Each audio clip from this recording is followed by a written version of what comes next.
Bootlegs. We've all had a run-in with these, come on. Whether it was an unsuspecting relative who's just decided to give you a present, they didn't realize they were buying a load of crap, or maybe it was part of like a deal that was too good to be true, or maybe it's in this case that you see them up for sale at transparently garbage prices and you go, that looks like a lot of fun. Like for instance,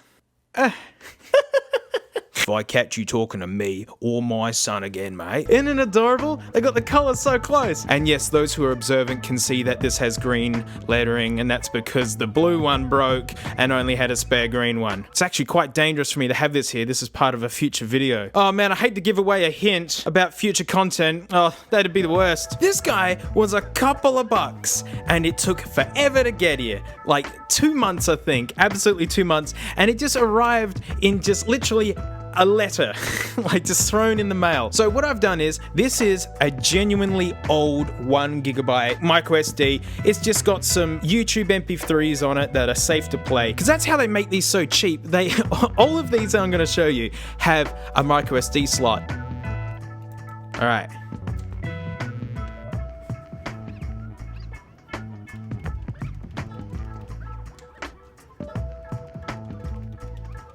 Oh no, this thing is notoriously difficult to get going. Dance for daddy. Hey! One of my favorite features is how thin the plastic is, but the whole thing is glowing basically. So it's got music mode and set mode. Press that. Light set. I mean, it's pretty neat. You can adjust. Oh no. Oh, this is unfathomable. Let's get straight to the music. So I got my little desk here, little USB desk, Yamaha AG06. I recommend. It's just like the Lego pod, how it's got the side headphone jack, and there's its corpse. Look at this poor thing. These cables are heavier than it is. All right, music. Music. How do we do volume? Ah. Hey, this is already better than the Lego pod. You can actually adjust the volume. That's cool. It only does songs in odd numbers. What if we go back? You can't go backwards.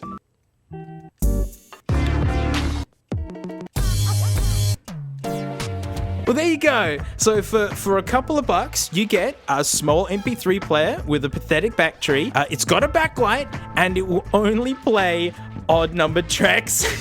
But I actually like how it looks, which is why it's been hiding in videos, and I've been abusing it actually. So that first one was obviously just a piece of junk, really. But this second one, right? So you're gonna have to really put your eyeballs on this time, because the similarities are really subtle, and this is one of those bootlegs that you might find yourself getting caught having and going, dang, I didn't get a genuine Apple thing. Right? Study it, take it in, notice the fine details, you know, colors and things. You know, is this a real one or not? I don't know. And here comes the other one. Right? Take it in, take in the colors, look for the inconsistencies. All right, quick. Which one is it? You goofs, this one's the real one. God, jeez, mate. This one was the most expensive out of all of them at just under $5. You know, when I saw it's just going to be one big piece of plastic, I thought it was going to be covered in sprue and pokey bits and all sorts. But I gotta say, I mean, it's made out of crap. It is actually squeezable. It's not going to show up on the video, but it's like the softest plastic I've ever felt. But it all fits together. The buttons are okay. I don't hate it. It's got all the features. That's the best bit right there. You see on the original one, it's got these little detents. That's so it clicks in there. Whereas, I mean, I love the janky engineering to make these as cheap as they are. It's actually quite hard to pull off. Ooh. Yep. That's fun. So, I mean, this is really offering all the benefits of this because it's got a rechargeable battery. It recharges via just plugging it in. But then it's better because you can put your own storage in it. This thing is 512 megabytes, which was pretty good in its day. Not so much anymore. But come on, mate. That's not this thing's killer app. That's right. I said app. Oh, and now you can wear it. I totally wore mine back in the day. Take that, $4 bootleg. Ugh. You can't match the might of a shoelace and a plastic clip. Well, it came with its own. I'm actually really liking this one. The logo's so good. This was designed by MP3. The format itself made this. This is the cheapest feeling shoelace I've ever felt. I mean, this stuff's turned brown, but this is pretty dense. This is really lightweight, but it was under $5 and it's an all-in-one thing. It comes with its own cable effectively. Flush fit, that's good. Instead of all the shuffle options and such, it's just on and off. Wow, you can turn it up and down. Even these are better than the Lego Pod. These buttons are fine.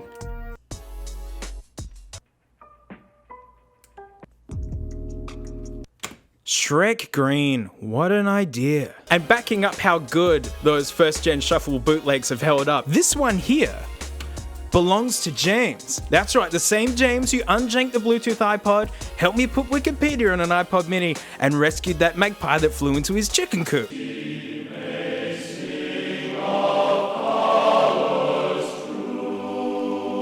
1 gig. This one's eternal. And it's actually made of the same plastic as the original one. But you can see they've gone for the one color for all of it. But this still works. It's got the exact same font on the back and the same layout. Alright, for this last one, you're really gonna have to put your eyeballs on, guys and gals and everyone. This one's super tricky. Super tricky time. Yeah, take it in, right? Notice the small details. Alright, here we go. Take it in, study it. I'm not even going to joke around. It's plainly obvious that the one that looks like crap, it's the bootleg one. I absolutely loathe how this thing looks. It's not even a square. It's like slightly narrow. So the top and bottom buttons are bigger than the side ones. And all they've done is just flipped it around. So instead of volume here, it's forward and back. I never really cared about any of the other shuffles other than the first one, but I actually like this one. I like how this space here is so that you can clip it easier. I like how the headphone jack is in the pivot point. So here's what you can get for a couple of bucks. Look, it's got the clip, but it's just like the resistance of the plastic with these very sharp teeth in there. USB mini, because USB mini ain't going away. On, off, headphone. This thing is just absolutely fugly. All the cards seem to go in upside down. Flush fit? Right, that's minor points. Why is that volume up? The layout makes no sense. Maybe you meant to use it like this? But then that doesn't line up. No one really thought this through.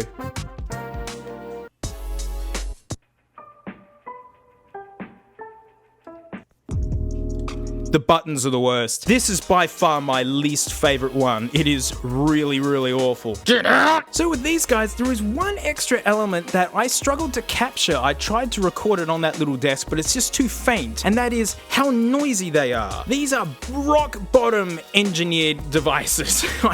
It's actually amazing what people can do on their race to the bottom. These two, pretty good. This guy though, apart from being the fuggliest and just the grossest, it is by far the noisiest. It sounds like a blank cassette with the volume turned up. Hissing away, you turn the on and off switch, it usually makes little pops and things. It's so rough that I gotta have a look inside of it. Whoop! Oop. Don't pierce the battery. Yeah, give it up, you oh, there's the battery. Oh, I get it. Ah, all of its guts just fell out. This is metal. Well, this has been extruded, like in a big line, and they just chop them out. That's just like an iPod mini. There's the controls. Come on, we got to do this Shrek Pod style. Look at this high-tech music play here. I got to support the motherboard with 2 hands. It's so hard to push those, I feel like I'm going to split it in half. This guy was so awful, it's just not in contention. It's still better than the Lego one. It's still better because you can actually turn the volume up and down and it actually boots up quick. But it's noisy, it's nasty, and yeah, So it's between these two guys, and I don't know why we're even bothering discussing it. This guy can only play odd-numbered tracks. This is the hero of this episode. Yeah, out. Not only does it come with the lanyard and all that good stuff, this is the only one that will actually work as a micro SD adapter. You could put the micro SD in it, plug it USB into something, and use it as a flash drive. The other guys, they can't do that. It just won't recognize it. You got to take that out, put music on it, and put it back in. I found a spare 128 gig micro SD, and that worked in here as well. So there you go. If you, honestly, if you need a cheap micro SD to SD adapter, you might as well get one of these, because then it doubles as just like a cheap throwaway MP3 player for something.